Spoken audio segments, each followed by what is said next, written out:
እቺ ምስኪን ልጅ የምትኖረው ከከተማ ወጣ ባለ ቦታ ነው። በሙያዋ የልብስ ሰፊ ስትሆን ይህንንም የተማረችው ከእናቷ ነው።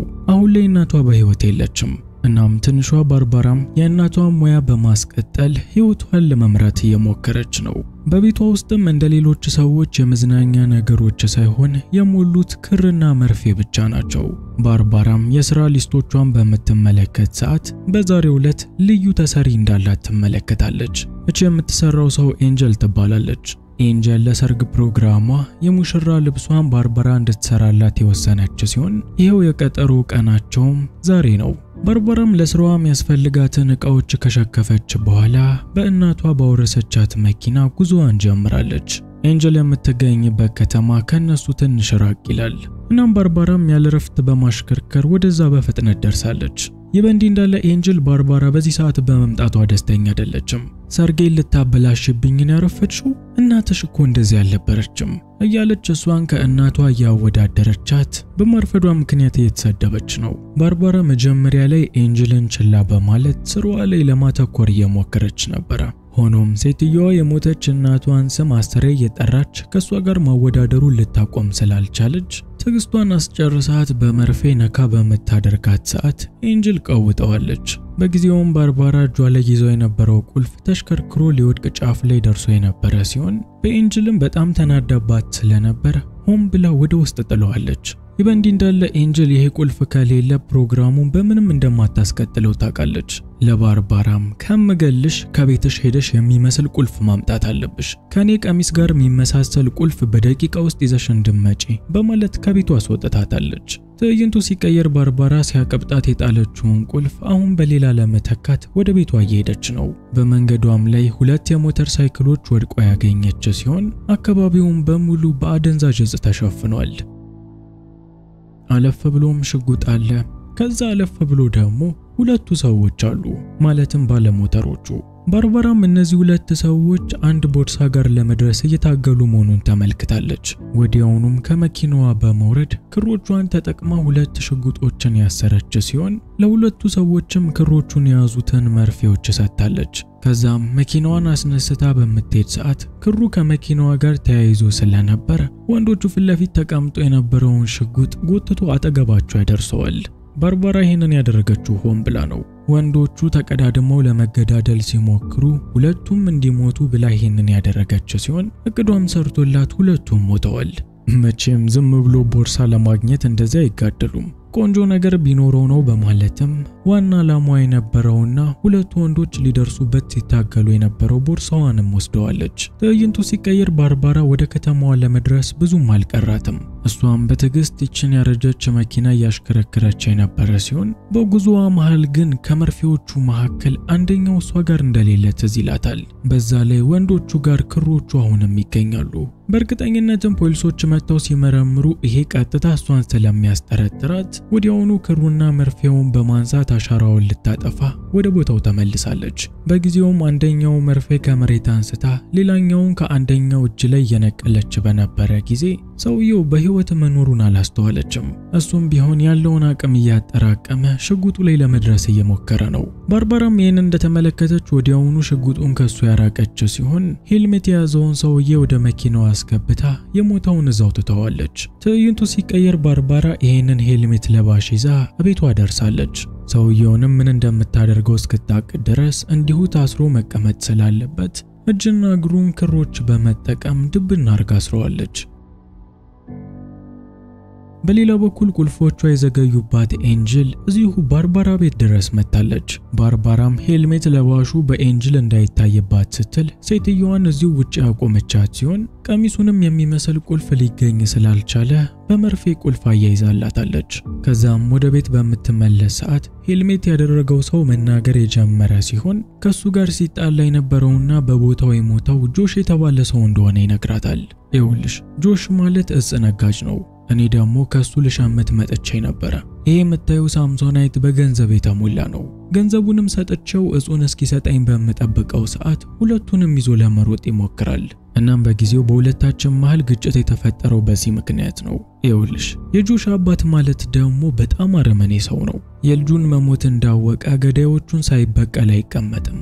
እኔም አንቺም እንገደላለን በማለት ለባርባራ እሱንም እንድትፈታው ከዚህ አንድ ላይ እንዲያመልጡ ይጠይቃታል። ባርባራ ደግሞ ይሄንን በመሰማ ሰዓት ምንም እንኳን ፍራቻ ቢሰማትም እጇን መስጠት ስላልፈለገች የሄልሜት ለባሹን አፍ በጨርቅ ያፈነችው ሲሆን እዚሁ ቆይታም የሚመጣውን ለመጋፈጥ ወስናለች። ታዲያ የሚመጣውን ስትጋፈጥ እንዲሁ ዝም ብላ አይደለም። ልክ ቀደም ሁለቱን ሽጉጦች በክር አያይዛ ኃይለኛ ወጥመድ ለወንዶቹ እንደሰራቸው ሁሉ እዚህ ቤት ውስጥም የጆሽ አባት በሚመጣ ሰዓት በወጥመድ የሚገሉትን ነገሮች እንዲሁ በክር እየሰራች ነው። ይህ በእንዲህ እንዳለ ሄልሜት ለባሹ ይሄ እቅድ ይሰራል ብሎ ስላላሰበ እያለቀሰ እንድትፈታው መለመኑን ቀጥሏል። ባርባራ ግን እሱን ችላ በማለት የጆሽን አባት ለመግደል ይሆነኛል ያለችውን ወጥመድ ሰርታ ጠረጴዛ ስር ተደብቃለች። ወጥመድ እንደተዘጋጀለት ያላወቀው የጆሽ አባትም በሩን በሚከፍተው ሰዓት ሄልሜት ለባሹ ከደረጃ ላይ ወድቋል። የዚህን ጊዜም የጆሽ አባት ለሱ የተቀመጠ አንድ ወጥመድ መስሎት ይህንን ሄልሜት ለባሽ ይገለዋል። ባርባራም ቀጣዩ እቅድ ይሰራል አይሰራም የሚለውን በጭንቀት እየተጠባበቀች በነበረ ሰዓት የጆሽ አባት ክሩን ስቦት ቃታው በተደጋጋሚ የተሳበ ሲሆን በመሳሪያ ውስጥ ግን ጥይት ባለመኖሩ ምክንያት ይሄኛው ወጥመድ አልሰራላትም። ባርባራም ወጥመዱ እንደከሸፈ እንዳወቀች ወዲያውኑ ሳምሶናይቱን በመያዝ ከቤቱ ለማምለጥ እየሞከረች ነበር። እቅዷ ግን ሳይሰራላት ቀርቶ የጆሽ አባት በጥይት እግሯን የመታት ሲሆን እየተንፏቀቀች ለማምለጥ በመሞከር ሰዓትም አጠገቧ ደርሶ አንገቷን በክር አንቆ ገሏታል። ከዛም የጆሽ አባት የሁሉ ሰው ያጫረሰውን ሳምሶናይት በሚከፍተው ሰዓት ሳምሶናይት ውስጥ ከገንዘብ በተጨማሪ ፈንጂ መጠመዱን ይመለከታል። ፈንጂውን ያጠመደው ሰው እንዲፈነዳ ያደረገው ልክ ሳምሶናይቱ በሚከፈት ሰዓት ነው። የጆሽ አባትም ሳምሶናይቱ ከመፈንዳቱ በፊት ባርባራ ጎን አስቀምጦት ሄዷል። እቺ ምስኪን ልጅ እንዲህ ባለ ሁኔታ መሞቷ ያሳዝናል አይደለ? እስቲ አንድ ድል እንስጣትና ወደ ኋላ እንመለስ። የፊልሙ ታሪክም ይሄንን ተከትሎ በድጋሚ ወደ ኋላ ይመለሳል። ባርባራው በመንገዷ ላይ ሁለቱም ሞተሮች በተመለከተች ሰዓት በአሁኑ ከማናቸውም ጋር ከመነካካት ይልቅ ወደ ፖሊስ ነበር የደወለችው። ብዙም ሳይቆይ የተደወለላት ፖሊስ ወደ ቦታው መጣለች። ይሄ ከተማ ፍጹም ሰላማዊ ከመሆኑ የተነሳ በቦታው ላይ ያለችው አንድ ፖሊስ ስትሆን እሷም በእድሜ የጠናች ሴትዮ ነች። እቺው ሴትዮም ሁለቱን ሰዎች ከመረመረቻቸው በኋላ በመጨረሻ ባርባራንም ማስራ ወደ አንድ ትንሽዬ ፖሊስ ጣቢያ ይዛቸው መጣለች። ይኸውላችሁ ምርመራውን እመለስበታለሁ፣ ይገርማችኋል ማጋባት ያለብኝ ሰዎች አሉ በማለት በዚህ ከተማ ውስጥ ከፖሊስነቱ በተጨማሪ ቄስም ሆና ትሰራለች። እንደ አይነት ፊልሞች እስከ መጨረሻው በስርዓት ካላያችሁ አይገባችሁም። ቪዲዮ ላይክ፣ ቻናሉን ሰብስክራይብ አድርጋችሁ ያገዛችሁኝ እስከ መጨረሻ ማየቱ እንዳትረሱ። የሚገርማችሁ ደግሞ በአሁኑ እቺ ሴትዮ የምታጋባው ጧት ላይ ባርባራ ቁልፍ ልታስተካክልላት የነበረው ኤንጅልን ነው። እነ ባርባራም እቺ ሴትዮ ተመልሳ ከመምጣቷ በፊት ሄልሜት ካደረገው ሰውዬ ጋር ተነጋግረው ቁልፉን ፈቶ ለማምለጥ ወስነዋል። ባርባራም በክር ላይ የተካነች ስለሆነች ምን እንደሚያደርግ ለሄልሜት ለባሹ እየነገረችው ነው። እቅዱም በመጀመሪያ ሄልሜት ለባሹ ቀበቶውን በጠረጴዛው ላይ ማስቀመጥ ይኖርበታል። ከዛ ደግሞ ባርባራ በቁልፎቹ ማንጠልጠያ ቀዳዳ መሃል ይሄንን ቀበቶ ከመርፌ የምታያይዘው ሲሆን ያኔም ቁልፉን በክሩ አማካኝነት ጎትተው ለማውረድ ይቻላቸዋል። ባርባራም ይሄንን እቅድ በሚገባ ለሄልሜት ለባሹ ካስረዳቸው በኋላ ብዙ ያልተሳኩ ሙከራዎችን ሲያደርጉ ቆይተው በመጨረሻ ግን ክሩንና ቀበቶውን ማገናኘት ችለዋል። ይህ በእንዲህ እንዳለ ወደ ሰርግ ቦታው ስንሄድ ኤንጀል አንገቷ ላይ የተደረገላት መርፌ ቁልፍ ምንም ምቾት ሊሰጣት አልቻለም።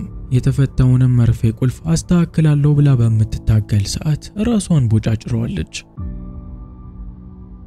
በዚህ የተረበሸችው ፖሊስም ቄስም የሆነችው ሴትዮ ደግሞ ቀጥሎ ያለው ክፍል ውስጥ ያሰረቻቸው ሰዎች መሃል የልብስ ሰፊ እንዳለ ትዝ ይላታል። እናም ቁልፉን ለማውረድ እየሞከሩ ያሉት እነ ባርባራ ጋር በምትሄድ ሰዓት እነ ባርባራም ወዲያውኑ ሴትዮዋ መምጣቷን አውቀው ክሩንና ቀበቶን ወደ ነበረበት መልሰውታል። ይህ በእንዲህ እንዳለ ፖሊሷ ባርባራን ከፈታቻት በኋላ ቀሚሱ እንዲስተካከል ወደ ኤንጅል ጋር አምጥታታለች። ኤንጅልም ባርባራን እዚህ በማየቷ የተገረመች ሲሆን ብቻ ባርባራ አስተካክላላት ወደ ነበረችበት ተመልሳለች። በሆኑም ሴትዮዋ ቁልፉን ያስቀመጠችው እንደመጀመሪያው ጠረጴዛ ላይ አይደለም፣ በኮት ማንጠልጠያ ላይ ያስቀመጠችው ሲሆን ይህ ደግሞ ከምን ጊዜውም በላይ ይሄንን ለማውረድ ቀላል ይሆንላቸዋል።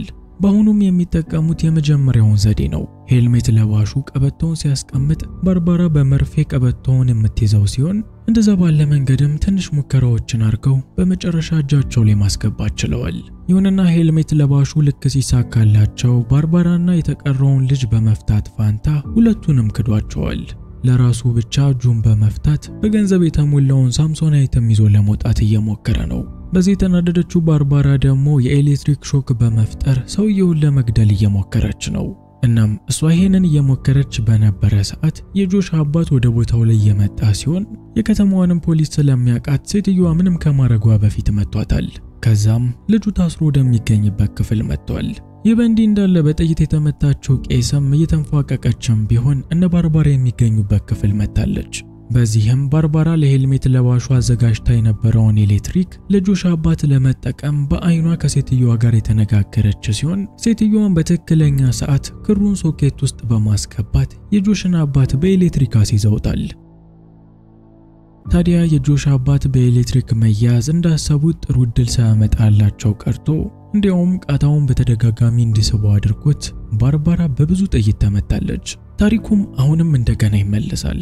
ባርባራ ይሄንን ፈተና የግድ ማለፍ አለባት፣ መሞት የለባትም። በአሁኑም ባርባራ ሁለቱም ሞተረኞች በምትመለከት ሰዓት ወደ ግራም ወደ ቀኝም ሳታይ ቀጥታ መንገዷን ይዛ ሄዳለች።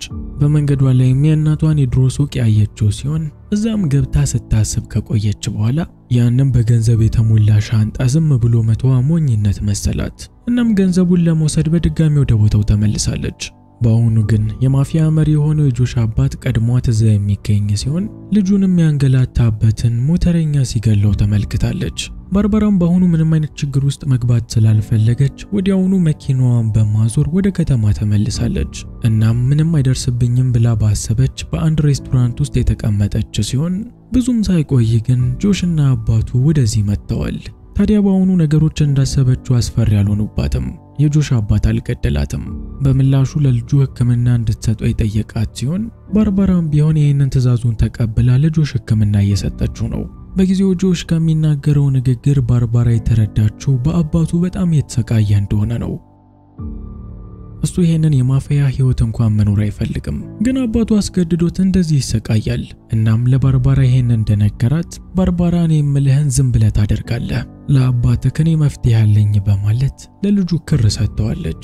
በመቀጠልም ባርባራ የጆሽ አባት ይዞ የነበረው ሽጉጥ ላይ ክሮቹን የጠመጠመች ሲሆን ተነስታ እንደሚጨፍር ሰውም በቤት ውስጥ ባሉት ጠረጴዛዎችና ወንበሮች ላይ ክሩን እየጠቀለለች ነው። ባርባራ ይሄንን በምታደርግ ሰዓት ጆሽ ምን እንደሆነ ያውቃል። አባቱ ግን ምንም አልጠረጠረም። በአሁኑ ሰዓት በጆሽ እጅ ላይ ሁለት ክሮች አሉ፣ ሰማያዊና ቀይ።